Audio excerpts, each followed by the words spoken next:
ಅರೆ ಕಡಿಮೆ ಹಾಕು ಆದ್ರೆ ಅಸಲಿ ಹಾಕು. MDH ಕಾಶ್ಮೀರಿ ಕೆಂಪು ಮೆಣಸಿನ ಪೌಡರ್. MDH. ಇನ್ನು ಭಾರತದ ದಾಳಿ ಭೀತಿಯಿಂದ ಪಾಕಿಸ್ತಾನ ನಡುಗುತ್ತಾ ಇದೆ. ವಿಶ್ವಸಂಸ್ಥೆಯ ಮೊರೆ ಹೋಗಿದೆ, ದಯವಿಟ್ಟು ಮಧ್ಯಸ್ಥಿಕೆ ವಹಿಸಿ ಅಂತ ಕೇಳ್ತಾ ಇದೆ. ವಿಶ್ವಸಂಸ್ಥೆಯ ಪ್ರಧಾನ ಕಾರ್ಯದರ್ಶಿಗೆ ಶರೀಫ್ ಕರೆ ಮಾಡಿದ್ದಾರೆ.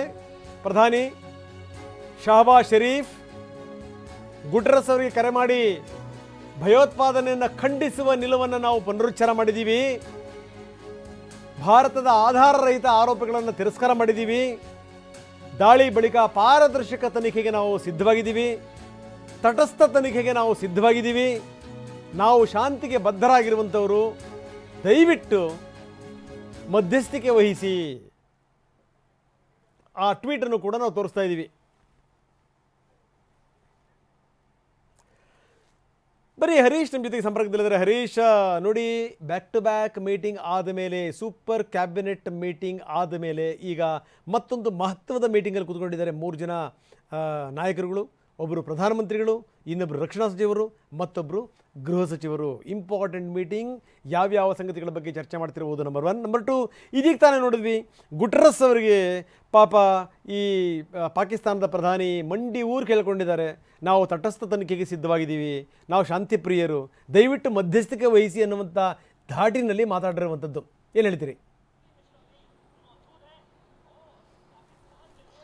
ಹೌದು ರಂಗನಾಥ್, ಸೂಪರ್ ಕ್ಯಾಬಿನೆಟ್ ಮೀಟಿಂಗ್ ಮುಗಿದ ಬಳಿಕ ಪ್ರಧಾನಿ ನರೇಂದ್ರ ಮೋದಿ ಅವರು ಮತ್ತೊಮ್ಮೆ ಭದ್ರತೆಯನ್ನು ಅವಲೋಕನವನ್ನ ಮಾಡಿದ್ದಾರೆ. ಭದ್ರತಾ ಪರಿಸ್ಥಿತಿ ಹೇಗಿದೆ, ಗಡಿಗಳ ಪರಿಸ್ಥಿತಿ ಹೇಗಿದೆ, ಸೇನಾ ಕಾರ್ಯಾಚರಣೆ ಹೇಗೆ ನಡೀತಾ ಇದೆ, ಪಾಕ್ನ ಅಪ್ರಚೋದಿತ ದಾಳಿಗೆ ಭಾರತ ಹೇಗೆ ತಿರುಗೇಟನ್ನು ಕೊಡ್ತಾ ಇದೆ, ಮತ್ತೆ ನಿಜವಾಗ್ಲೂ ತನಿಖೆ ಎಲ್ಲಿ ತನಕ ಬಂತು, ಉಗ್ರರನ್ನ ಸದೆ ಬಡಿಯುವಂತ ನಿಟ್ಟಿನಲ್ಲಿ ಕಾರ್ಯಾಚರಣೆ ಹೇಗೆ ನಡೀತಿದೆ, ಹೀಗೆ ಅನೇಕ ಮಾಹಿತಿಗಳನ್ನ ಪ್ರಧಾನಿ ನರೇಂದ್ರ ಮೋದಿ ಅವರು ಮತ್ತೆ ಇವತ್ತು ಪಡೆದಿದ್ದಾರೆ. ಅದು ಸಂಪುಟ ಸಮಿತಿಯ ಸಭೆ ಮುಗಿದ ಬಳಿಕ, ಅಂದ್ರೆ ಸೂಪರ್ ಕ್ಯಾಬಿನೆಟ್ ಏನಂತ ಕರಿತೀವಿ, ಆ ಸಭೆ ಮುಗಿದ ಬಳಿಕ ಗೃಹ ಸಚಿವರು ಮತ್ತೆ ರಕ್ಷಣಾ ಸಚಿವರನ್ನ ಅಲ್ಲೇ ಕೂರಿಸ್ಕೊಂಡು ಮತ್ತೆ ಪ್ರಧಾನಿ ನರೇಂದ್ರ ಮೋದಿ ಅವರು ಒಂದಷ್ಟು ಚರ್ಚೆ ಮಾಡಿದ್ದಾರೆ, ಮಾಹಿತಿಯನ್ನ ತೆಗೆದುಕೊಂಡಿದ್ದಾರೆ. ಯಾಕಂದ್ರೆ ನಿನ್ನೆ ಸುದೀರ್ಘವಾದಂತಹ ಸಭೆಯನ್ನ ನಡೆಸಿದ್ರು, ಮತ್ತೆ ಇವತ್ತು ಭದ್ರತಾ ಸಮಿತಿಯ ಸಭೆ ಕೂಡ, ಸಂಪುಟ ಸಮಿತಿಯ ಸಭೆ ನಡೆಸಿದ್ರು.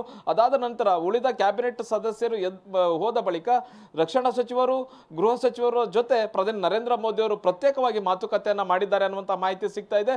ಹಲವು ವಿಚಾರಗಳ ಬಗ್ಗೆ ಚರ್ಚೆಯನ್ನ ಮಾಡಿದ್ದಾರೆ. ನಿನ್ನೆ ಸೇನೆಗೆ ಪರಮಾಧಿಕಾರವನ್ನ ಕೊಡಲಾಗಿತ್ತು. ನೀವು ಟಾರ್ಗೆಟ್ ಫಿಕ್ಸ್ ಮಾಡಿ, ಟೈಮ್ ಫಿಕ್ಸ್ ಮಾಡಿ, ನೀವು ಉಗ್ರರ ಶಿಬಿರಗಳ ಮೇಲೆ ಯಾವಾಗ ಬೇಕಿದ್ರೂ ದಾಳಿ ಮಾಡಬಹುದು, ನಿಮಗೆ ಫ್ರೀ ಹ್ಯಾಂಡ್ ಕೊಡ್ತೀವಿ, ನಿಮ್ಮ ಮೇಲೆ ನನಗೆ ವಿಶ್ವಾಸ ಇದೆ 3 ಸೇನೆಗಳ ಮೇಲೆ ಅನ್ನುವಂಥದ್ದನ್ನ ಪ್ರಧಾನಿ ನರೇಂದ್ರ ಮೋದಿ ಅವರು ಒಂದು ಸಭೆಯಲ್ಲಿ ಭರವಸೆಯನ್ನ ಕೊಟ್ಟಿದ್ರು. ಅದೇ ರೀತಿಯಾಗಿ ಇವತ್ತು ರಕ್ಷಣಾ ಸಚಿವರು ಹಾಗೂ ಗೃಹ ಸಚಿವರ ಜೊತೆ ಮಾತುಕತೆಯನ್ನ ಆಡ್ತಾ ಇದ್ದಾರೆ. ಒಂದು ಕಡೆ NIA ಒಂದೊಂದೇ ಮಾಹಿತಿಯನ್ನ ಹೊರ ಹಾಕ್ತಾ ಇದೆ. ಪಾಕಿಸ್ತಾನ ಇದರಲ್ಲಿ ಯಾವ ರೀತಿಯಾಗಿ ಉಗ್ರರನ್ನ ಪೋಷಣೆ ಮಾಡೋದಾಗಿರ್ಬೋದು, ಅಲ್ಲಿಂದ ಇಲ್ಲಿ ಕಳಿಸಿರೋದ್ರಾಗಿರ್ಬೋದು, ಮತ್ತೆ ಯಾವ ರೀತಿ ಬೆನ್ನೆಲುಬಾಗಿ ನಿಂತಿತ್ತು ಪಾಕಿಸ್ತಾನ ಸೇನೆ ಆಗಿರ್ಬೋದು, ISI ಆಗಿರ್ಬೋದು, ಹೇಗೆ ಉಗ್ರರಿಗೆ ಪೋಷಣೆಯನ್ನು ಕೊಟ್ಟಿತ್ತು, ಮತ್ತೆ ಶಸ್ತ್ರಾಸ್ತ್ರಗಳನ್ನು ಹೇಗೆ ಪೂರೈಸಿತ್ತು, ಮತ್ತೆ ಇದರ ಹಿಂದಿನ ಚೀನಾ ಕೈವಾಡ ಏನು, ಹೀಗೆ ಎಲ್ಲ ಆಯಾಮಗಳಲ್ಲೂ ಕೂಡ NIA ತನಿಖೆಯನ್ನು ಮಾಡ್ತಿದೆ. ಮತ್ತೆ ಆ ಉಗ್ರರು ಪೆಹಲ್ಗಾಮ್ಗೆ ಬಂದಂತ ಸಂದರ್ಭದಲ್ಲಿ ಅವರು ಎಷ್ಟು ದಿವಸ ಇಲ್ಲಿ ಕಾಶ್ಮೀರದಲ್ಲಿ ಉಳ್ಕೊಂಡಿದ್ರು, ಅವ್ರು ಹೇಗೆ ಬಂದ್ರು, ಮತ್ತೆ ಅನೇಕ ವಿಡಿಯೋಗಳನ್ನೆಲ್ಲ NIA ಈಗ ವೈರಲ್ ಆಗಿರ್ತಕ್ಕಂಥ ವಿಡಿಯೋಗಳು, ಪ್ರವಾಸಿಗರು ತೆಗೆದಿರ್ತಕ್ಕಂಥ ವಿಡಿಯೋಗಳು, ಎಲ್ಲ ವಿಡಿಯೋಗಳನ್ನ ಕೂಲಂಕುಷವಾಗಿ ಒಂದು ತನಿಖೆಯನ್ನ ಮಾಡ್ತಿದೆ. ಆ ತನಿಖೆಯ ಮಾಹಿತಿಯನ್ನ ಪ್ರಧಾನಿ ನರೇಂದ್ರ ಮೋದಿ ಅವರಿಗೆ ಗೃಹ ಸಚಿವ ಅಮಿತ್ ಶಾ ಅವರು ಹಂಚಿಕೊಳ್ತಾ ಇದ್ದಾರೆ.